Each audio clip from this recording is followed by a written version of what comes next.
Hello and welcome to Achievers Hive dear learners of IGNOU MS psychology MPCE 023 यानी counselling psychology के third paper की classes चल रही हैं। इजी नोट्स का एक्सप्लेनेशन चल रहा है और आज हम बिगिन करेंगे 17th topic which is Freud's theory of personality and its significance for counselling. क्या इंपॉर्टेंस है फ्रॉइड्स थ्योरी के का जो काउंसलिंग में सिग्निफिकेंस है उसके बारे में बात करेंगे। ये जो टॉपिक है प्रीवियसली आपने पढ़ा हुआ है, फर्स्ट ईयर में भी पढ़ा है, सेकेंड ईयर में भी आपने प्रीवियस पेपर्स में से कहीं ना कहीं पढ़ा जरूर है। आज का जो 5th वीडियो है इसमें हम इस टॉपिक से स्टार्टिंग करेंगे। ग्राउंड्स आप ऑलरेडी जानते हैं इसके, फिर भी मेरी कोशिश रहेगी क्योंकि ये मेरा भी बहुत फेवरेट टॉपिक है तो मैं खुद भी बहुत ज्यादा एलैबोरेटिव हो ही जाती हूँ ना चाहते हुए भी। लेकिन हम अंडरस्टैंड करेंगे कि किस तरह से इस इनके जो कॉन्सेप्ट हैं, जो सिगमंड फ्रॉइड ने कॉन्सेप्ट दिए थे, उनका किस तरीके से काउंसलिंग में यूज होता है, उसको हमें मेजरली यहाँ पे समझना है। टॉपिक्स बहुत सारे सेम रहेंगे जो आप पहले पढ़ चुके हैं, लेकिन फिर भी मैं एक्सप्लेनेशन आपको प्रॉपर करूंगी जो भी रिक्वायर्ड है। तो चलिए शुरुआत करते हैं सिगमंड फ्रॉइड की थ्योरी से। एक बार क्विकली देख लेते हैं। Sigmund Freud's theory of personality, known as psychoanalytical theory, has been foundational in the field of psychology and particularly in counseling and psychotherapy. बहुत यूज होता है। इसके की कंपोनेंट्स की पहले बात करेंगे सिगमंड फ्रॉइड के मॉडल की। ये जो पिक्चर है कई बार आपने पहले देखी होगी, अगर मैंने एक्सप्लेन की है तो इसको मैं आपको फिर से समझाऊंगी क्योंकि जरूरत है समझने की, इसलिए। ये जो आपको नजर आ रहा है ये एक आइसबर्ग का रिप्रेजेंटेशन है, मेंटल आइसबर्ग जिसे कहा जाता है। सिगमंड फ्रॉइड ने इसको एक्सप्लेन किया था और उन्होंने कहा था कि जो हमारा माइंड है वो 3 लेवल्स पे डिवाइडेड रहता है। सबसे पहले होता है कॉन्शियस लेवल, वो सभी थॉट्स परसेप्शन जो प्रेजेंट में हम एक्सप्लेन कर सकते हैं, बता सकते हैं। आप प्रेजेंट में क्या कर रहे हैं, आसपास में आपने क्या किया था, उन चीजों को प्रेजेंट में ही काउंट किया जाता है जो हमारे कॉन्शियस लेवल पर आती हैं। Means you something which you are aware of, आपको पता है कि आप अभी क्या कर रहे हैं या किन चीजों के एसोसिएटेड आप हैं, तो वो सब हमारे कॉन्शियस लेवल पे आती हैं। वो सभी थॉट्स और परसेप्शन जो हम प्रेजेंट में एक्सप्लेन कर सकते हैं इस कैटेगरी में आते हैं। देन कम सब कॉन्शियस लेवल। सेकेंड लेवल ये होता है जो मिडिल में एग्जिस्ट करता है। जिस तरीके से आइसबर्ग में, अगर हम आइसबर्ग ले, आइसबर्ग तो बहुत बड़ा हो गया, अब आपको वहां जाने को तो नहीं कहूंगी मैं समुद्र तक, लेकिन अगर हम नॉर्मली ये देखें, किसी ग्लास में वाटर लीजिएगा तो एक स्पेस होता है जो ग्लास में पानी भरे हुए स्पेस, ऊपर का जो खाली वाला स्पेस होता है, और एक होता है जिस स्पेस में वाटर ऑक्यूपाइड होता है। उन दोनों को सेपरेट करती हुई जो लाइन होती है ना, जो वाटर का ऊपर का अपर मोस्ट पार्ट होता है, हम बहुत आसानी से उसे देखकर समझ सकते हैं कि ये दो पार्ट को डिवाइड कर रही है। वैक्यूम यानी खाली वाले पार्ट को डिवाइड कर रही है, खाली वाले पार्ट को भरे हुए पार्ट से अलग कर रही है।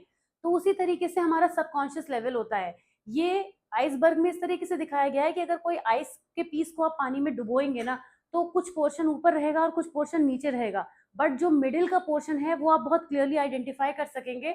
और मैं जब ये टर्म कह रही हूँ कि क्लियरली आइडेंटिफाई कर सकेंगे, इसका मतलब वो चीजें जो प्रेजेंट में तो नहीं है, जो सामने से तो नहीं दिख रही हैं, लेकिन उनको सामने लाया जा सकता है। वो कौन सी चीजें हो सकती हैं?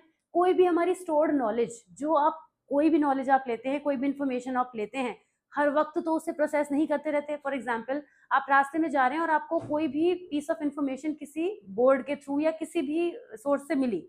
अब वो इन्फॉर्मेशन आपको पता चली, आपके माइंड में रही, लेकिन हर वक्त तो आप उसे यूज नहीं करेंगे। कब करेंगे? जरूरत पड़ने पर। उसी तरीके से हमारी मेमोरीज भी होती हैं, जो हमारी यादें होती हैं किसी भी चीज को लेकर हो सकती हैं। कहीं आप घूमने गए, उससे रिलेटेड हो सकती हैं, कुछ आपने पढ़ाई की थी, कोई बुरा एक्सपीरियंस हो सकता है, कोई अच्छा एक्सपीरियंस हो सकता है। तो वो सारी चीजें जो मेमोरी में होती हैं, पर वो निकल कर कब आती है? जब उनकी जरूरत होती है। अगर आपके पास कोई बैड एक्सपीरियंस है और सिमिलर सिचुएशन हो जाए, तो वो पुरानी बात आपके माइंड में ऑटोमेटिकली आ जाएगी। तो वो कहाँ से निकली? सबकॉन्शियस से जंप करके हमारे कॉन्शियस में आ जाती है, प्रेजेंट में आ जाती है। तो ऐसी सभी चीजें जिनको इजिली कॉन्शियस में लाया जा सकता है, ये इस बात पे जरूर फोकस कीजिएगा कि वो सभी हमारी पर्सनालिटी के कंपोनेंट्स या हमारे माइंड में एग्जिस्ट करने वाली वो सभी चीजें जिनको बहुत ही क्विकली कॉन्शियस लेवल पर लाया जा सकता है, वो सभी सब कॉन्शियस लेवल पर होती हैं। मेजरली मेमोरीज और स्टोर नॉलेज को उसमें रखा जाता है। Then comes our unconscious level. Sigmund Freud ने अनकॉन्शियस पे सबसे ज्यादा फोकस किया है। उनकी तो पूरी थ्योरी, साइको एनालिटिकल अप्रोच जो है, वो सब कुछ अनकॉन्शियस पर ही बेस्ड है। हालांकि बाद में जो उनके और भी फॉलोवर्स आए थे, उन्होंने इसको बहुत ज्यादा क्रिटिसाइज किया कि वो सारी बातें अनकॉन्शियस को ही लेकर करते हैं, जबकि हम जो प्रेजेंट में है या जो हमारी चीजें अभी मौजूद हैं, उनका भी हमारी लाइफ में एक इंपॉर्टेंस होती है। पर वो केवल पास्ट की बात करते थे। इसीलिए इनकी साइको एनालिटिकल अप्रोच जो है वो पास्ट से चीजें निकालने में, पुरानी चीजों को ड्रैग करने में, इसमें बिलीव करती है। आपने हिप्नोसिस का नाम सुना है, हिप्नोसिस में भी यही प्रोसेस होता है, वो भी इसी अप्रोच पर बेस्ड है। तो हिप्नोसिस में क्या होता है? उन चीजों को लाया जाता है जो पर्सन सामने से आपको नहीं बता रहा है। हिप्नोटिज्म का यूज करके कोई भी पर्सन डायरेक्टली कुछ नहीं बता रहा होता है, उसको मेथड को यूज करके उसके पास्ट की चीजें निकाली जाती हैं, या फिर पास्ट कह लीजिए, या ये कह लीजिए जो चीजें छुपी हुई हैं, हिडन है, तो अनकॉन्शियस पर ही बहुत ज्यादा फोकस करते थे। तो अब ऐसी वो कौन सी चीजें हो सकती हैं जो हमारे अंदर इतना डीप रूटेड है, इतना अंदर छुपी हुई है कि हमें भी नहीं पता कि वो छुपी हुई है। वो चीजें होती हैं जिन्हें या तो हम इंटेंशनली दबाते हैं। जैसे किसी चीज का अगर हमें डर है, तो क्या आप चाहेंगे कि आप डरते रहना चाहेंगे लगातार? नहीं चाहेंगे ना, आप चाहेंगे वो एंग्जाइटी जो है वो दब जाए, सप्रेस हो जाए। आप क्या करेंगे, अपना माइंड किसी और चीज में ऑक्यूपाई करने की कोशिश करेंगे, या फिर आप चाहेंगे कि उस प्रॉब्लम को ही सॉल्व करना चाहेंगे, कुछ भी करके आप उस एंग्जाइटी को, फियर को दबाना चाहेंगे। तो ऐसा कोई भी फियर जो आपके अंदर है, जो छुपा हुआ है, दबा हुआ है, फॉर व्हाट्सएवर रीजन, वो हमारे अनकॉन्शियस में जाके चला जाता है। हम जो भी प्रेजेंट में हैं, वो हम अपने पास्ट एक्सपीरियंसेस का क्यूमुलेटिव हैं। जो कुछ भी हमारे साथ, हमारे जीवन में घटनाएं हुई हैं, उन सब से मिलकर ही हमारी पर्सनैलिटी आज बनी है। तो वो चीजें जो हमने अपने अंदर दबा दी, जो अपनी ऐसी कोई इच्छाएं जो हमने सप्रेस कर दी, वो हमारे अंदर से जाती कहीं नहीं है, क्योंकि हमने उनको सप्रेस करके दबाया है, और दबकर वो हमारे ही अंदर एग्जिस्ट करती हैं। तो ऐसे में वो सब कुछ हमारे अनकॉन्शियस लेवल पर पहुंच जाता है। हम इतना ज्यादा उन्हें भुला देते हैं कि कभी याद करने की कोशिश नहीं करते, जिसकी वजह से वो और ज्यादा अनकॉन्शियस में डीपर चली जाती हैं। अनकॉन्शियस को भी आप ऐसे समझिए कि अगर यहाँ पर कोई चीज तैर रही है, तो आपको उसको उठाकर ऊपर करना आसान होगा, है ना? लेकिन अगर कोई चीज बहुत ज्यादा नीचे है, तो आप उसको ऊपर लाने में आपको बहुत प्रॉब्लम होगी। जैसे कि पानी का ही एग्जाम्पल ले लीजिए, कुछ चीजें पानी में तैर जाती हैं। आपने ऑयल की एक ड्रॉप डाली तो उसको आसानी से आप ऊपर से निकाल सकते हैं, लेकिन अगर आपने एक स्टोन डाला तो वो नीचे जाके बैठ जाएगा, और उसको आपको खींचना, ऊपर निकालना मुश्किल होगा। तो उसी तरीके से अनकॉन्शियस लेवल जो होता है, यहाँ पे हमारे फियर हो सकते हैं, हमारे कोई वायलेंट मोटिव्स हो सकते हैं, अनएक्सेप्टेबल सेक्सुअल डिजायर्स हो सकती हैं, कोई इरेशनल विशेज हो सकती हैं। जैसे बच्चे कुछ चाहते होते हैं, पर वो उस बात को इसलिए मन में दबा देते हैं कि उन्हें पता है कि पेरेंट्स ये इच्छा हमारी पूरी नहीं करेंगे, तो उस इच्छा के दब जाने से वो इच्छा अंदर ही कहीं ना कहीं सप्रेस हो जाती है। कोई इमोरल अर्जेस हो सकते हैं, कुछ ऐसा अनैतिक काम, जो गलत चीज आपके मन में हो, जिसको लोग करते भी हैं, तो उस चीज को, इच्छा को आपको लगा कि हम इसे दबा लेते हैं क्योंकि ये तो गलत काम है। ऐसी भी कोई चीज हो सकती है। बहुत सारे लोगों के साथ लाइफ में कुछ ऐसे शेमफुल एक्सपीरियंसेस हो जाते हैं, बचपन में बच्चों के साथ होते हैं। कोई ऐसा सेक्सुअल असॉल्ट वो एक्सपीरियंस कर सकते हैं, कोई भी ऐसी एक्टिविटी एक्सपीरियंस कर सकते हैं जिससे उन्हें दूसरों को बताने में शर्म आती है। ऐसी बात को वो अपने माइंड से भुला देने की कोशिश करते हैं, जो उनके अनकॉन्शियस में जाके सेटल हो जाती है। कोई सेल्फिश नीड हो सकती है। अगर आपकी कोई भी सेल्फिश डिजायर है, तो आप वो किसी को बताएंगे नहीं, क्योंकि ऑफकोर्स आप नहीं चाहेंगे कि आपको कोई सेल्फिश डिक्लेयर करे। ऐसे में वो जो आपकी विशेज और अर्जेस होती है ना, वो सप्रेस होती चली जाती हैं और आपके अनकॉन्शियस में पहुंच जाती हैं। ये जितनी चीजें आप यहाँ पर देख रहे हैं ना, ये आपकी ना तो रेगुलर लाइफ में कहीं एग्जिस्ट करती हैं, और ना ही आप इनको बाहर निकाल कर लाना चाहते होते हैं। क्योंकि अगर ये ऐसा कुछ भी होगी, तो फिर वो आपके सबकॉन्शियस का पार्ट हो जाएगी, जो कि नॉर्मली अनकॉन्शियस का ही पार्ट होती है। अब इस मॉडल को मैंने आपको जो समझाया है, उससे आपको कुछ चीजें समझ में आई होंगी कि एक तो हमारे जो कॉन्शियसनेस के लेवल होते हैं, वो 3 होते हैं, जिसमें कि कॉन्शियस लेवल पर हमारा माइंड जो है वो प्रेजेंट को ऑपरेट करता है, सब कॉन्शियस में थोड़ा पीछे जाता है, पर वो एक्सेसिबल होती हैं, ये भी ध्यान रखिएगा। वरना कॉन्शियस केवल एग्जैक्ट टू द पॉइंट 5:10 या 10:20 वाला टाइम वाली बात नहीं है, कि उसी टाइम मोमेंट की बात नहीं है, उसके भी आसपास चीजें हो सकती हैं, लेकिन वो बहुत ही इजीली, बहुत ही क्विक एक्सेसिबल है। जैसे अभी आप एमए साइकोलॉजी के स्टूडेंट हैं, आप जानते हैं आप एमए साइकोलॉजी के स्टूडेंट हैं, अभी आपसे बात कीजिए आपने कब एडमिशन लिया था, बता देंगे। कुछ ऐसी नॉलेज जो क्विकली रिवर्ट हो सकती है, वो सब इसका पार्ट होगी। सबकॉन्शियस में आपको थोड़ा सा जोर लगाकर ही चीजों को बाहर लाना पड़ेगा, और अनकॉन्शियस में वो जो चीजें होती हैं, उन्हें बाहर लाना बहुत मुश्किल होता है। तो जाहिर सी बात है, अब आप साइकोलॉजी के स्टूडेंट हैं, इस थ्योरी को पढ़ रहे हैं, तो आसान काम तो आपके लिए नहीं है। इस थेरेपी के थ्रू हम इस जो काउंसलिंग करते हैं, उसमें उस डिफिकल्ट काम को करते हैं जो क्लाइंट को भी नहीं पता कि इन सब बातों की वजह से उसकी पर्सनैलिटी में ऐसे इश्यूज हो रहे हैं। उसे नहीं पता, वो नहीं जानता, नहीं कोई भी नॉन साइकोलॉजी वाला पर्सन या जो अब नॉर्मल बिहेवियर के थ्रू आ रहा है, उसे नहीं पता कि ये सारी ही चीजें जो हैं वो मेरी पर्सनैलिटी को शेप कर रही हैं, इनका भी कंट्रीब्यूशन हो सकता है। पर ये आइडेंटिफाई करने का काम किसका है? थेरेपिस्ट का, जो हमारे साइकोलॉजिस्ट हैं उनका। और इसकी हेल्प से वो हमें, जो हमारा क्लाइंट होता है, उसकी प्रॉब्लम को रिजॉल्व करते हैं। तो कहीं ना कहीं वो इन सब चीजों पे वर्क करते हैं। अब ये पिक्चर क्लियर हो गई होगी आपको, और ध्यान रखिए इसको आपको एग्जामिनेशन में बनाकर भी आना है। इसी तरीके से एक्सप्लेन करेंगे तो एग्जामिन जो आपके वैल्यूएटर होते हैं ना, उनका भी माइंड कहीं ना कहीं आपके कंटेंट पे रुकेगा। अब पर्सनालिटी के स्ट्रक्चर की बात करते हैं। ये तो हमने समझा कॉन्शियसनेस के लेवल। अभी जो आगे फिर से मिलेंगे आपको पढ़ने के लिए, क्विकली रीड करा दूंगी। पर्सनालिटी का स्ट्रक्चर जो है वो 3 चीजों से मिलकर बना है, which is id, ego and super ego. कई बार ये बात हुई है, लेकिन फिर से कर रहे हैं तो डिस्क्राइब जरूर करूंगी। इड का मतलब क्या होता है, मैंने हमेशा समझाया, इड हमारे चाइल्डिश एक्ट को दिखाती है, और जब चाइल्डिश एक्ट को दिखाती है तो वो जिद को दिखाती है। मतलब आप किसी भी बच्चे को देखिए, वो अपनी इड को सेटिस्फाई कर रहा है, मतलब वो जिद का एक्शन जरूर दिखा रहा होगा किसी भी सिचुएशन में। जैसे बच्चे अपने पेरेंट्स के साथ जाते हैं, बाहर कहीं मार्केट में गए, उन्हें उनके मन की चीज नहीं मिली तो वहीं जमीन पर फैल गए, तो यानी वो क्या कर रहे हैं, उन्हें ये नहीं पता है कि ये चीज कितनी सही है या कितनी गलत है, उनको सिर्फ अपनी जिद मनवाने से मतलब है। तो ऐसे में जो इड होता है वो बहुत ही प्लेजर प्रिंसिपल पर वर्क करता है, मतलब जिसे जो चाहिए वो चाहिए। लेकिन मैं जब यहाँ पे इड को बच्चों से एसोसिएट कर रही हूँ, तो आप ये बिल्कुल मत समझिएगा कि केवल ही बच्चों में देखने को मिलता है। आपको बड़े से बड़े भी लोग ऐसे देखने को मिल जाएंगे जिनके अंदर आपको जिद बहुत हाई लेवल पर नजर आएगी, जो किसी चीज पर बहुत ज्यादा रिजिड होते हैं, किसी भी चेंज को एक्सेप्ट नहीं करना चाहते होते हैं, बिल्कुल भी लॉजिकली नहीं सोचते हैं कि ऐसा करना या ना करना कितना सही या गलत है। ऐसे सभी लोग उस कैटेगरी में फॉल होते हैं जिनकी पर्सनैलिटी में इड बहुत हाई होता है। रेपिस्ट भी इसी कैटेगरी में आते हैं, वो बिल्कुल इरेशनल हो जाते हैं, वो ये बिल्कुल नहीं सोचते हैं कि उनका जो एक्ट है वो कितना शेमफुल है या कितना गलत है। उनके अंदर भी इड हाई होती है, क्योंकि वो भी प्लेजर के लिए इस चीज को करते हैं। एंड प्लेजर मीन्स एनीथिंग, कोई भी किसी भी फॉर्म में प्लेजर हो सकता है, किसी भी इंसान को किसी भी तरीके से मिल सकता है। यहाँ पे इमीडिएट ग्रेटिफिकेशन की बात होती है, हैंगर, सेक्स, एग्रेशन, कोई भी चीज, बहुत ज्यादा गुस्सा करने वाले लोग और गुस्से को ना कंट्रोल कर पाने वाले लोग भी जो होते हैं वो इड पर हाई होते हैं। तो इड आपको हर उस एक्शन में नजर आएगा जहाँ पे एक जिद की बात होगी, चाहे वो एग्रेशन की फॉर्म में हो, चाहे सेक्स की फॉर्म में हो, चाहे हंगर की फॉर्म में हो, किसी भी फॉर्म में क्यों ना हो। अब it operates entirely in the unconscious. ये जो पर्सन कर रहा होता है वो ये नहीं समझ पाता है कि ऐसा करना चाहिए या नहीं, चाहे बच्चे की बात हो, चाहे बड़े की हो, चाहे किसी बूढ़े की भी बात क्यों ना हो, उन्हें नहीं पता है, वो अनकॉन्शियस में हो रही है, अनकॉन्शियसली हो रही है। मतलब अपनी विलिंगनेस से कोई भी पर्सन गलत एक्ट नहीं करता है, ऐसा माना जाता है। अब आती है ईगो। ईगो कहती है कि वो जो चीजें ईगो में आती हैं वो वहां पे नेगोशिएशन स्टार्ट हो जाता है। मतलब उन्हें पता होता है ईगो को रिफ्लेक्ट करने वाला जो पर्सन है वो इड उसमें कम होगी तभी ईगो होगी, ये भी ध्यान रखिए। ईगो और इड एक साथ नहीं चल सकते, ईगो तो निकलती ही इड से है। मतलब जहां पे जिद आके खत्म होती है, समझदारी शुरू होती है, वहीं यहाँ ईगो डेवलप होनी शुरू हो जाती है। और ईगो कब से शुरू होती है, जैसे मैंने आपको बोला कि इड जो है वो चाइल्डहुड से स्टार्ट होती है पर्सन के अंदर, बचपन से ही होती है।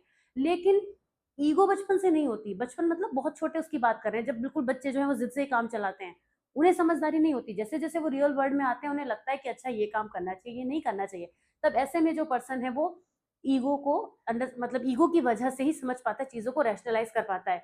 ये जो रियलिटी प्रिंसिपल पर बेस्ड होती है ईगो, ये बताती है कि किसी भी काम को रियलिस्टिक वे में करना चाहिए, उसकी कितनी रिक्वायरमेंट है, कितना क्या है क्या नहीं, समझ के करना चाहिए, वो काम कितना सही है गलत है। जहां पर एक तरफ जो इड है वो बहुत ज्यादा डिमांडिंग होती है, वहीं ईगो जो होती है वो बहुत ज्यादा रियलिस्टिक होती है, ये चीज सही है तो सही है, गलत है तो गलत है। फिर आती है सुपर ईगो। सुपर ईगो में तो सुपर लग गया, सुपर लगने का मतलब हो गया कि वो ईगो से भी सुपर है, यानी जब हम कोई काम सही और गलत कर रहे हैं ये तो हमें समझ है, तो ये तो हमारी ईगो को दिखाता है, ओके। तो लेकिन जब हम ये भी समझ पाए कि वो क्यों करना चाहिए या क्यों नहीं, तब उसको हम सुपर ईगो कहते हैं। यानी this internalised societal and parental standards of morality, it includes the conscience which punishes through guilt and the ego ideal which rewards with pride. The super ego can conflict with the id, creating internal tension. मतलब जब एक बच्चा है वो ये जानता है कि ठंड हो रही है तो मुझे आइसक्रीम नहीं खानी है, एक बच्चा ये जानता है, इस बच्चे के हिसाब से चलिए, वरना आप लॉजिक दे सकते हैं कि ठंड में भी तो आइसक्रीम खा सकता है, लेकिन कोई बात नहीं, बच्चे के हिसाब से चलते हैं। एक बच्चे को चलिए कोल्ड करा देते हैं, उस बच्चे को, उसको कोल्ड हो रहा है, अब उसे पता है कि मुझे ठंड में आइसक्रीम नहीं खानी है, इसमें तो आप नहीं क्रॉस कर पाएंगे। तो अब ऐसे में जो बच्चा है वो ये तो जान रहा है कि मुझे कोल्ड हो रहा है इसलिए मुझे आइसक्रीम अभी नहीं खानी चाहिए, यहाँ तो उसकी ईगो वर्क कर रही है। लेकिन अब जब वो ये सोचेगा कि अगर मैं बीमार पड़ गया तो मेरे एग्जाम्स छूट जाएंगे, अगर मैं बीमार पड़ गया तो मेरी वजह से मम्मी पापा परेशान होंगे, मतलब the person is giving some valid causes behind the situation, तब हम उसको बोलते हैं कि वो सुपर ईगो की कैटेगरी में फॉल कर रहा है। लेवल ऑफ कॉन्शियस मैंने आपको समझा ही दिया, वो सभी थॉट्स जो हम किसी गिवन मोमेंट पे जानते होते हैं। प्री कॉन्शियस में वो इन्फॉर्मेशन होती है जो रिट्रीव की जा सकती है, अनकॉन्शियस में वो थॉट, मेमोरीज, डिजायर और फीलिंग्स होती हैं जो अनएक्सेप्टेबल होते हैं या एंग्जाइटी प्रोवोकिंग हो सकते हैं। उसके बाद इन्हीं के कॉन्सेप्ट्स में एक चीज आती है, साइकोसेक्सुअल डेवलपमेंटल स्टेजेस। इन्होंने कहा था, सिगमुंड फ्रॉइड की बात हो रही है, इन्होंने ये कहा था कि जो हमारी पर्सनालिटी होती है वो एक सेक्सुअल एनर्जी से डेवलप होती है। वो सेक्सुअल एनर्जी हर एक एज के साथ में एक टाइम फ्रेम के अंदर, जिसको स्टेजेस कहा जाना चाहिए, उन स्टेजेस से होके क्रॉस होके गुजरती है और पर्सन आगे बढ़ता है। इन्होंने 5 तरीके की स्टेजेस बताई हैं। सबसे पहली आती है ओरल स्टेज, जिसमें जो प्लेजर सीकिंग जोन होता है वो माउथ में होता है, यानी बच्चा सकिंग से प्लेजर लेता है, राइट। तो 0 से 1 ईयर के बीच का वो फेज होता है। एनल स्टेज होती है जब बच्चा बोवल मूवमेंट, ब्लैडर कंट्रोल करने की कोशिश करता है, इसमें उसको प्लेजर फील होता है, उसका जो प्लेजर सीकिंग जोन होता है वो ये एरिया हो जाता है, बोवल मूवमेंट। एनल स्टेज 1 से 3 ईयर्स में होती है। फैलिक स्टेज होती है जब बच्चा जेनिटल्स पे फोकस करता है, ओडिपस और इलेक्ट्रा कॉम्प्लेक्स उसके अंदर आता है और उसे पता होता है कि why I am a girl और why this person is a male. वो अपने बॉडी ऑर्गन्स की वजह से समझ पाता है कि मैं एक फीमेल या मेल कैसे होते हैं, लेकिन यहाँ पर उसको कोई सेक्सुअल नॉलेज अभी नहीं होती है। फिर लेटेंसी की स्टेज आती है जहाँ पे सेक्सुअल एनर्जीज जो होती हैं वो बिल्कुल डाउन हो जाती हैं, सप्रेस हो जाती हैं। बच्चा फिजिकली ज्यादा ग्रो करता है लेटेंसी स्टेज में, और उसकी intellectual activities, societal activities, social activities में इन्वॉल्व होता है, दोस्त बनाना, ये सब चीजें ज्यादा होती हैं। फिर जेनिटल स्टेज आती है जो कि प्यूबर्टी ऑनवर्ड्स होती है, जहाँ पे मेच्योर वे में सेक्सुअल बिहेवियर पर्सन के अंदर आने लगता है, ऑफकोर्स क्योंकि प्यूबर्टी गेन कर लेते हैं, ठीक है। तो यहाँ से फ्रॉइड्स की साइकोसेक्सुअल स्टेजेस जो हैं ये आप फिर से एक बार क्विकली रिव्यू कर सकते हैं। इन्फेंसी में क्या होता है, ये इन्फेंसी के पीरियड में नजर आती है, टॉडलरहुड, अर्ली चाइल्डहुड, मिडिल चाइल्डहुड और एडोलेसेंस। मतलब जो आपने एज पीरियड वैसे आप जानते हैं ना, उसमें इसको डिफाइन कर दिया गया है, ईयर्स में ना करके, और इसके मेन मेन फीचर्स ये सब हो जाते हैं, ठीक है। अब इन्हीं के कॉन्सेप्ट में आती है डिफेंस मैकेनिज्म, जो सिगमंड फ्रॉइड हैं उन्होंने कैसे डिस्क्राइब किया है। बहुत सारी होती हैं, हम फिर से हमने शॉर्टकट मारा है बेस्ड ऑन कि कितनी हमें रिक्वायरमेंट है अपने आंसर में, वरना ये तो मैंने इतनी जगह नोट्स में मेंशन किया है तो आपको पता मिल ही गया होगा कहीं ना कहीं। तो डिफेंस मैकेनिज्म वो होती हैं, वो स्ट्रैटेजीज होती हैं जिनकी हेल्प से हम किसी भी पर्सन को या अपनी जो एंग्जाइटी है उसको स्टॉप कर सकते हैं डिफेंस मैकेनिज्म की वजह से। तो बहुत सारी डिफेंस मैकेनिज्म होती हैं, इसको अभी के लिए बहुत तेजी से नहीं बढ़ेंगे। अगर आपको लगे, अगर आप में से कोई एक भी पर्सन ये कमेंट करेगा कि मैम आपको डिफेंस मैकेनिज्म डिटेल में बतानी चाहिए थी, तो मैं डेफिनेटली एक वीडियो का लिंक पोस्ट करूंगी, मैं वेट करूंगी। वरना मैं बहुत ज्यादा श्योर हूँ कि अगर आप मेरे स्टूडेंट हैं और रेगुलर मुझसे पढ़ते हैं ना, तो आप डिफेंस मैकेनिज्म जानते होंगे। ऐसा कह के मैं अपनी एंग्जाइटी को प्रोवोक शांत कर रही हूँ और आगे बढ़ रही हूँ।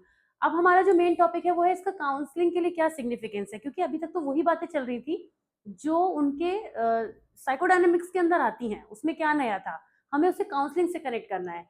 जब हम काउंसलिंग में इसका यूज करते हैं तो हम अनकॉन्शियस मोटिवेशंस को अंडरस्टैंड कर पाते हैं। अनकॉन्शियस में जो छिपी हुई बातें थी ना, जो मैंने पिक्चर में आपको समझाई थी, उनको बाहर निकालने की कोशिश करते हैं और ये जानने की कोशिश करते हैं कि उनका, उन सभी थॉट्स का, उन सभी चीजों का हमारी प्रेजेंट प्रॉब्लम से क्या रिलेशनशिप है और कैसे उन प्रॉब्लम्स को डील किया जा सकता है। Freud's theory suggests that many of our behaviors and feelings stem from unconscious motives. Counselors use this insight to help clients understand underlying causes of their behaviors or symptoms, often through techniques like dream analysis और free association. Therapeutic techniques बहुत सारी use होती हैं, जिसमें free association हो गया, dream analysis हो गया। फ्री एसोसिएशन में जो हमारा क्लाइंट होता है उसके अनकॉन्शियस को अनकवर करने के लिए उसको फ्री होके अपनी बातों को कहने का मौका दिया जाता है, तो वो एसोसिएट करता है सिचुएशन के साथ में। ड्रीम एनालिसिस में अगर उसने कोई ऐसे ड्रीम्स देख उसको दिखाई देते हैं, तो उसके ड्रीम्स का प्रेजेंट से क्या रिलेशनशिप है ये अंडरस्टैंड करने की कोशिश की जाती है, क्योंकि ड्रीम्स भी तो हमारे बहुत एक हिडन कॉन्सेप्ट हो गया ना, ड्रीम्स कहीं सामने से तो किसी को नजर आते नहीं है। ट्रांसफेरेंस, क्लाइंट्स का जो इमोशनल रिएक्शन है अपने थेरेपिस्ट के टुवर्ड्स, उससे उसके पास रिलेशनशिप से पैटर्न बनाते हुए भी अंडरस्टैंड किया जाता है। अर्ली चाइल्डहुड में क्या चीजें रही थी, अर्ली चाइल्डहुड ट्रॉमा तो नहीं था, अर्ली चाइल्डहुड में किस तरीके की बच्चे की मेंटल हेल्थ थी, उस तरीके से समझते हुए चला जाता है। अगर डिफेंस मैकेनिज्म की अवेयरनेस हो तो ना केवल ये काउंसलर बल्कि आप सभी, हम सभी अपनी लाइफ में बहुत सारी चीजों को टैकल कर सकते हैं। एक दिन में अगर आप सचमुच नोटिस करना शुरू करें तो सुबह से रात तक हम न जाने कितनी बार डिफेंस मैकेनिज्म का यूज करते हैं। ये हमारी लाइफ में यूज होने वाली एक इतनी नेचुरल चीज है जो सब नहीं जानते होते हैं। आप कभी नोटिस कीजिएगा कि आपने एक दिन में किस किस टाइम पर, अगर आप उसको नोटिस कर पाए तो, कि आप कब कब डिफेंस मैकेनिज्म का यूज कर रहे हैं। जो लोग डिफेंस मैकेनिज्म का बहुत ज्यादा यूज करते हैं, और कुछ तो डिफेंस मैकेनिज्म ही ऐसी हैं जिनका ज्यादा यूज करने से पर्सन एबनॉर्मेलिटी की तरफ जाता चला जाता है, उसे पता भी नहीं चलता। पर अब हर किसी को तो हम साइकोलॉजी नहीं पढ़ा रहे हैं। अब इसी वीडियो को देखिए, आप ही लोग देख रहे हैं जिनको एग्जाम देने हैं, वो भी नहीं पढ़ेंगे जिनको जिनको कोई जरूरत या नीड फील होगी, वो भी वही पढ़ रहे होंगे इस वीडियो से जिनको एग्जामिनेशन देना है ना। और उनकी भी एक्सपेक्टेशन होगी कि जल्दी पढ़ाएं मैम, फालतू की कोई हमें ज्ञान नहीं चाहिए, ऐसा भी फील होता है कई बार बच्चों को। तो डिफेंस मैकेनिज्म जो होता है उसकी अवेयरनेस होनी बहुत जरूरी है। एटलीस्ट आप अपने आसपास के लोगों को या अपनी फैमिली मेंबर्स को तो जरूर डिफेंस मैकेनिज्म के बारे में समझाइए, जो मैंने आज खुद आपको वीडियो में नहीं समझाया, लेकिन डोंट वरी, इसका लिंक सेपरेट दूंगी, बहुत अच्छा एक्सप्लेनेशन मैंने किया हुआ है। Conflict resolution therapy often involves working through the conflicts between the end ego super ego. कई बार हमारा जो चाइल्डिश बिहेवियर है, हमारा समझदारी वाला पार्ट है, वो आपस में कोलाइड कर जाते हैं। क्योंकि आप कभी सोचिए, आप कभी कभी किसी चीज को कुछ ऐसा करने का दिल करता होगा जिसमें जो जिद को रिप्रेजेंट करती होगी कहीं ना कहीं, लेकिन आप अपने आप को उसमें समझा लेते हैं, अरे यार मैं तो समझदार हूँ, या मैं तो इस सिचुएशन में ऐसा बिहेव ही नहीं कर सकता। तो क्या होता है, वो एक कॉन्फ्लिक्ट आता है हमारे मन में। तो वो चीजें, अब ये तो बहुत छोटी सी बात के एग्जाम्पल मैं आपको दे रही हूँ, मगर ये सिचुएशन जब बड़ी हो जाती है, बहुत ज्यादा होती है, तब प्रॉब्लमेटिक हो जाती है। तो उस कॉन्फ्लिक्ट को रिजॉल्व करने का काम हम इस अप्रोच के थ्रू कर सकते हैं। साइकोडायनामिक अप्रोच को फॉलो करते हैं, जिसमें जो भी थेरेपीज आती हैं, जो भी इमोशनल सफरिंग है, रिलेशनशिप इश्यूज हैं, उनको टैकल किया जाता है। पर्सनैलिटी डेवलपमेंट में ये हेल्प करती हैं, जैसे मैंने अभी आपको एग्जाम्पल दिया, अगर डिफेंस मैकेनिज्म का आइडिया हमें हो तो हम अपनी पर्सनैलिटी को बहुत हद तक अपने हाथ में कंट्रोल कर सकते हैं। कल्चरल एंड हिस्टोरिकल कॉन्टेक्स्ट, जो सिगमंड फ्रॉइड की स्पेसिफिक थ्योरीज हैं, काफी डिबेटेबल है, मैंने आपको शुरू में बताया था, कुछ चीजों को लेकर उन पर बात की गई है, लेकिन फिर भी बहुत हद तक इनको थेरापेटिक उसमें यूज किया जाता है। अब नेक्स्ट टॉपिक पर आने से पहले मैं ये जरूर देखना चाहूंगी कि मैंने इस टॉपिक में टाइम कितना लिया, क्योंकि मैं खुद को कंट्रोल नहीं कर पाती हूँ जब एक्सप्लेन करना शुरू करती हूँ इस टॉपिक को, तो कितना भी सोच लूँ कि मैं शॉर्टकट में एक्सप्लेन करूंगी, and I am so surprised कि मैंने एक टॉपिक में 20 मिनट्स लगा दिया है, ज्यादा ही लगा दिया एक्चुअली। कोई बात नहीं, लेकिन अच्छी बात यह है, अभी आपने एग्जिस्टेंशियल और ह्यूमनिस्टिक अप्रोच पर थेरेपी को समझा था, लास्ट वीडियो में मैंने समझाया था। तो यहाँ से मेरा काम जो है वो आप खुद करेंगे, मुझे कुछ करना नहीं पड़ेगा, क्योंकि ऐसे समझिए, जो थेरेपी है, कोई भी थेरेपी है, वो किसी अप्रोच पर बेस्ड होती है। आइडियली तो ये टॉपिक ऊपर होना चाहिए था, बट हो गया है, थोड़ा ऊपर नीचे मैनेज कर लीजिएगा, कोई फर्क नहीं पड़ता, आपने तो सभी कुछ पढ़ना है।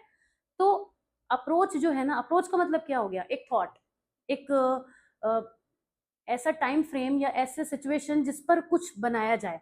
जैसे साइकोडायनामिक अप्रोच है, पहले एक अप्रोच, एक इंटरवेंशन क्रिएट किया गया, राइट। अब उस अप्रोच पर चले, उस अप्रोच को फॉलो करते हुए हमने कुछ थेरेपीज क्रिएट करी। हमने से मेरा मतलब है, मैं इधर सिगमंड फ्रॉइड की तरफ खड़े होकर बात कर रही हूँ फिलहाल। तो कुछ थेरेपीज क्रिएट की गई। तो जो ह्यूमनिस्टिक एग्जिस्टेंशियल थेरेपी है, जो गेस्टॉल्ट थेरेपी आपने पढ़ी थी, ह्यूमनिस्टिक एग्जिस्टेंशियल पढ़ी थी, वहां पर आपने क्या समझा था, वहां पे अपने थेरेपी को समझा था ना। तो थेरेपी निकली किससे, अप्रोच से निकली है, तो वही तो बातें यहाँ पर होंगी।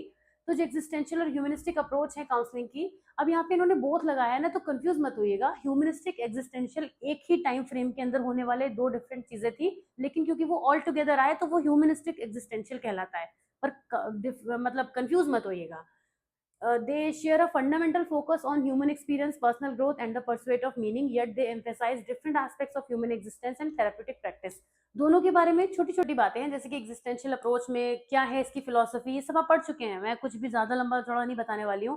कि एग्जिस्टेंशियल फिलोसफी में ये रूटेड है, ये अप्रोच इस चीज पे डील करती है कि कोई भी ह्यूमन बीइंग है वो फ्रीडम, रिस्पॉन्सिबिलिटी, लाइफ का मीनिंग मेकिंग, इन सब चीजों से एसोसिएट करता है। और 4 टाइप की ह्यूमन डिलेमास की बात करती है, death, freedom, isolation, meaninglessness. Previous video में पढ़ा है आपने, ठीक, मैं बढ़ा देती हूँ इसका आगे, मान के कि आप समझ चुके हैं, क्यों कोई फायदा नहीं उसको रिपीट करने का। थेराप्यूटिक गोल्स इसमें क्या क्या लिए जाते हैं, ऑथेंटिक लिविंग पर ये फोकस करती है, सेल्फ रियलाइजेशन पर, कि ह्यूमन जितना खुद पर फोकस्ड रहेगा उतना ही वो अपना अपग्रेडेशन कर पाएगा। बहुत सारे मेथड्स हैं जो आप पढ़ चुके हैं, काफी सारे सोक्रेटिक डायलॉग्स आपने पढ़े थे कि प्रेजेंट पे कैसे फोकस किया जाता है।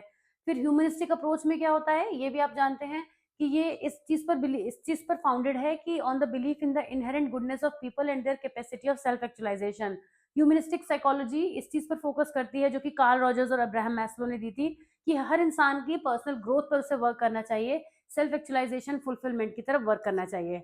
इसमें self actualization, unconditional positive regard, ये सारे कॉन्सेप्ट आते हैं जो आप ऑलरेडी जानते हैं, कि कोई भी पर्सन जो होता है वो खुद को हाईएस्ट पोजीशन पर ले जाने के कैपेबल होता है।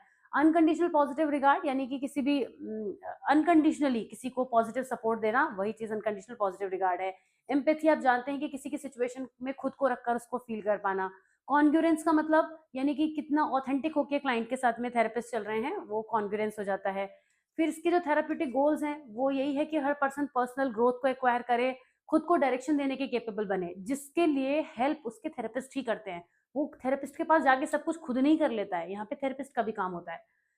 इसमें हम क्लाइंट सेंटर थेरेपी सबसे ज्यादा आपने सुनी है, गेस्टॉल्ट थेरेपी जिसको आपने पूरा पढ़ लिया है वो यूज होती है, और प्रेजेंट में और पर्सन पर फोकस होता है, पर्सन फोकस्ड थेरेपी भी इसी का पार्ट है।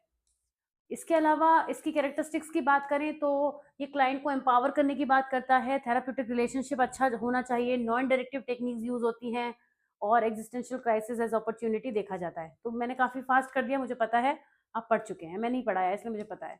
आ जाते हैं anxiety disorder and techniques for helping children with anxiety disorder. ये पूछा गया है क्वेश्चन कई बार। तो एंग्जायटी डिसऑर्डर क्या होता है? कई सारे टाइप होते हैं एंग्जायटी डिसऑर्डर के। Anxiety disorder are a group of mental health conditions characterized by excessive and persistent worry, fear और anxiety that interfere significantly with daily activities. Normally तो हम किसी न किसी बात से हमें डर लग सकता है, परेशान हो सकते हैं, लेकिन एंग्जायटी डिसऑर्डर का नाम हम उसे तब देते हैं जब वो लगातार बनी रहे और जिसकी वजह से हमारा जो डेली लाइफ है वो उसमें प्रॉब्लम आनी शुरू हो जाए, हमारा अटेंशन डाइवर्ट होने लगे, हम नॉर्मल फंक्शनिंग ना कर पाए, हम किसी की बात ना समझ पाए, कम्युनिकेशन में बहुत ज़्यादा फर्क दिखने लगे, जो हमारी पूरी पर्सनैलिटी को बिगाड़ दे। जब एंग्जायटी इतनी बढ़ने लगती है तब उसको डिसऑर्डर का नाम देते हैं। कई सारे टाइप की एंग्जायटी होती है, एंग्जायटी डिसऑर्डर्स होते हैं। बहुत कॉमन है जनरलाइज्ड एंग्जायटी डिसऑर्डर, यानी कि लाइफ में बहुत सारे प्रॉब्लम्स होती हैं, बहुत सारे इश्यूज हो सकते हैं, बहुत सारे लाइफ के डायमेंशन होते हैं। तो किसी भी पॉइंट पर जब हम किसी चीज को लेके बहुत ज्यादा हमारा एक्सेसिव वरी हमें होने लग जाती है तो उसको जीएडी कहा जाता है, जनरलाइज एंग्जायटी डिसऑर्डर। ये किसी भी बात को लेके हो सकता है जनरलाइज एंग्जायटी डिसऑर्डर, जैसे स्टूडेंट में पढ़ाई को लेके हो सकता है, किसी पर्सन में आफ्टर एजुकेशन आफ्टर कॉलेज अपने करियर को लेके हो सकता है। तो एंग्जायटी किसी भी लेवल पे हो सकती है। एक मदर को अपने बच्चे को लेके हो सकती है। किसी भी सिचुएशन में हमें जनरलाइज एंग्जायटी डिसऑर्डर देखने को मिल सकता है, लेकिन उसकी पहचान यही है कि वो बहुत ज्यादा वरी होने लगता है पर्सन। फिर आता है पैनिक डिसऑर्डर। पैनिक में क्या होता है? पैनिक डिसऑर्डर में जनरलाइज्ड एंग्जायटी जैसे सब सिम्टम होते हैं, लेकिन पैनिक अटैक्स और बढ़ जाते हैं। यहाँ पे पैनिक अटैक्स इतने ज्यादा, एंग्जायटी अटैक जो होते हैं जिनको एंग्जायटी अटैक भी कहते हैं, वो इतने ज्यादा बढ़ जाते हैं कि वो नजर आते हैं उसमें, वो अपने आप को संभाल नहीं पाता पर्सन। यहाँ पर पर्सन वरी में तो लगातार रहेगा, लाइफ में भी डील करने की कोशिश करेगा, उसकी फंक्शनिंग तो नॉर्मल दिखेगी, मगर वो इतनी बुरी स्थिति में नहीं पहुंचेगा कि वो खुद को ना संभाल पाए। यहाँ पे इतना ज्यादा फियर बढ़ जाता है कि कभी कभी पैनिक अटैक्स आते हैं, ब्रीदिंग जो है वो बहुत प्रॉब्लम होने लग जाती है पर्सन को, और वो नॉर्मली बिल्कुल भी नॉर्मल से भी बिलो चला जाता है, इतना भी अपने आप को मैनेज नहीं कर पाता। सोशल एंग्जाइटी डिसऑर्डर वो स्पेसिफिक एंग्जाइटी हो जाती है जहां पर सोशल सिचुएशन में जाने का इंटेंस फियर हो जाता है। इंट्रोवर्ट्स में ये चीज हो सकती है, लेकिन वो अपने आप को इतना अलग रख लेते हैं कि वो पता नहीं चल पाता, लेकिन जब उन्हें ऐसे सिचुएशंस में आना पड़ता है तो उनको लगता है कि मुझे जज किया जाएगा, तो जजमेंट होने की वजह से उनके अंदर सोशल एंग्जाइटी डिसऑर्डर देखने को मिलता है। कुछ स्पेसिफिक फोबियाज होते हैं, किसी भी चीज को लेके फोबिया हो सकता है, हाइट को, पानी को लेके, कभी किसी को डॉग को लेके, पेट्स को लेके हो सकता है, किसी पर्टिकुलर फूड को लेके हो सकता है। फियर तो किसी भी टाइप का हो सकता है। तो वो जब इस तरीके का होता है जो इरेशनल होता है, मतलब आप उस सिचुएशन में आए नहीं लेकिन डर आपको लगातार बना रहे, वो होता है फोबिया, और वो इरेशनल होता है। सेपरेशन एंग्जाइटी डिसऑर्डर तब देखने को मिलता है, ज्यादातर बच्चों में देखने को मिलता है, एसएडी बोलते हैं इसको।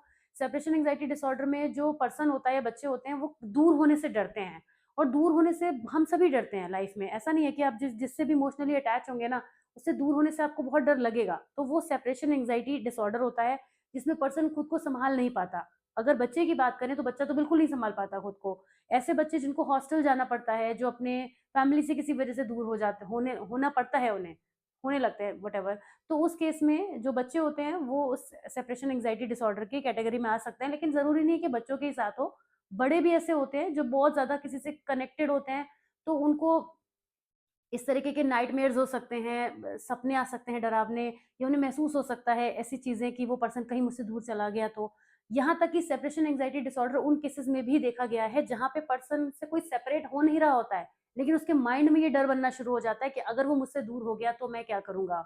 बहुत सारे रिलेशनशिप्स में ये चीजें देखने को मिलती हैं, लेकिन ये भी एक प्रॉब्लम होती है। Selective mutism, persistent failure to speak in specific social situations despite speaking in others, often linked with social anxiety। ये सोशल एंग्जाइटी से ऐसे कनेक्ट हो जाता है। सिलेक्टिव म्यूटिज्म में स्पेसिफिकली पर्सन क्राउड में बोल नहीं पाता, और बहुत लोगों के साथ ऐसा होता है कि आप एक कम्युनिटी में, ग्रुप में बात नहीं कर पाते हैं, बोल नहीं पाते हैं, अपने आप को एक्सप्रेस नहीं कर पाते हैं, तो उसको सिलेक्टिव म्यूटिज्म कहते हैं।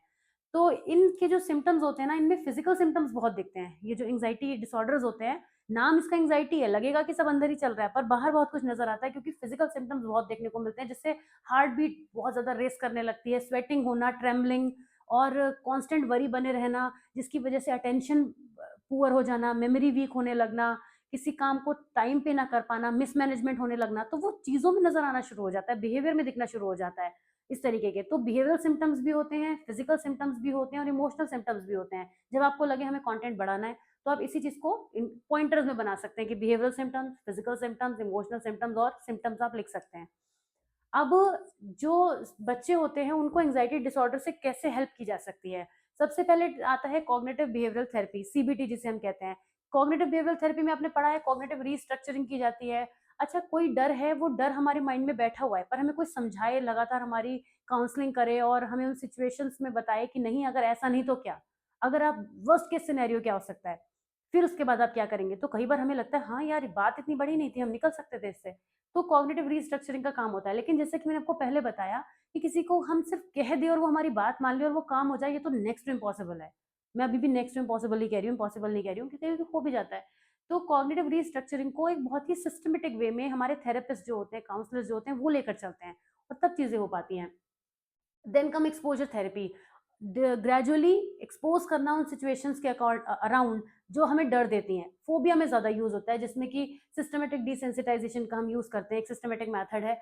एक्सपोजर थेरेपी में उस सिचुएशन के अराउंड हमें एक्सपोज किया जाता है, हम उस सिचुएशन में एक्सपोज किया जाता है जिससे हमारा डर निकले। रिलैक्सेशन टेक्निक्स हो सकती है, जब जाहिर सी बात है, जब ब्रीदिंग हाई होगी तो कुछ रिलैक्सेशन टेक्निक्स की जरूरत पड़ेगी जिससे कि पर्सन अपनी एंग्जाइटी को रिलीफ पा पाए। Play therapy, role play, different situations, जैसे कि आपको जिन चीज़ों का आपको डर लग रहा है, आप हैं भी नहीं उस सिचुएशन में, आपने कभी आए भी नहीं है, फिर भी आपको डर लग रहा है। तो ऐसे में क्या होता है, प्ले थेरेपी का यूज़ किया जाता है। कई बार बच्चों की बात करें तो पेरेंटल इन्वॉल्वमेंट कराना ज़रूरी होता है। पेरेंट्स को ट्रेनिंग देना, फैमिली थेरेपी करना, सोशल स्किल की ट्रेनिंग देना, ये सब ज़रूरी होते हैं, क्योंकि अगर पेरेंट्स एजुकेटेड होंगे ना इन चीज़ों पर, उन्हें ये भी पता होगा कि एंग्जायटी क्या होती है, कब कैसे सिम्पटम्स दिखते हैं, तो वो अपने बच्चे को उस समय पे आइडेंटिफाई कर लेंगे। साथ ही साथ टीचर्स को भी इन चीज़ों की ट्रेनिंग देना। टीचर्स वैसे तो सब कुछ बीएड में पढ़ के आते हैं, अब एजुकेशन की फील्ड में जो टीचर्स होते हैं वेल ट्रेन्ड होते हैं, बच्चों के संग कैसे डील करना है, लेकिन फिर भी टाइम टू टाइम टीचर्स की ट्रेनिंग भी होती रहनी चाहिए। फैमिली थेरेपी, अपनी फैमिली के डायनामिक्स को एड्रेस करना इस इन चीज़ों में, सोशल स्किल की ट्रेनिंग देना, helping children develop skills for social interaction which can alleviate social anxiety, art and music therapy का यूज करना, बिहेवियरल एक्टिवेशन, बायोफीडबैक, ऐसी बहुत सारी चीजें हैं जिनको आपको बस एक बार रीड करना है। आप जानते हैं कि किस तरीके से बच्चों को इनमें इन्वॉल्व किया जा सकता है और उनको कनेक्ट करके चीजें दी जा सकती हैं। सभी तरीके के बिहेवियरल एक्टिवेशन, यानी बिहेवियरल जितनी भी थेरेपीज हैं, जितने भी मेथड्स हैं, उन्हें हम डेफिनेटली यूज करेंगे, क्योंकि बिहेवियरल मेथड्स बच्चों पर तो बहुत ही ज्यादा यूजफुल होते हैं। बायोफीडबैक एक ऐसा मेथड होता है जिसमें बॉडी के डिफरेंट सेंसेशंस को या बॉडी के डिफरेंट एक्शंस को हम कंट्रोल करके और अपने आप को रिलैक्स करा सकते हैं, लेकिन इसके लिए भी एक परफेक्ट ट्रेनर की ज़रूरत होती है। माइंडफुलनेस मेडिटेशन, नैरेटिव थेरेपी यानी बच्चों को ये समझाना, एक्सप्लेन करना कि किस तरीके से एंग्जाइटी है, चैलेंजिंग हो सकती है, लेकिन मैनेजेबल भी है, कैसे मैनेज करना है।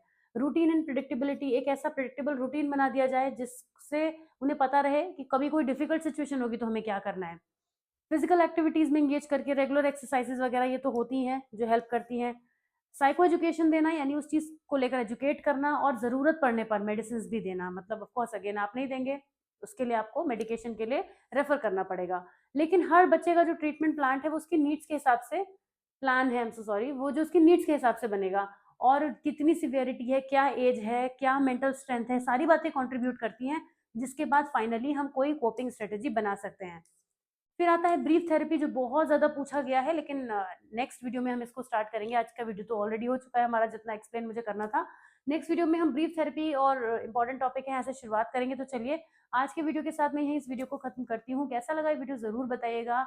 मैं मिलूंगी आपसे नेक्स्ट वीडियो में। Till then take care of yourself, bye bye.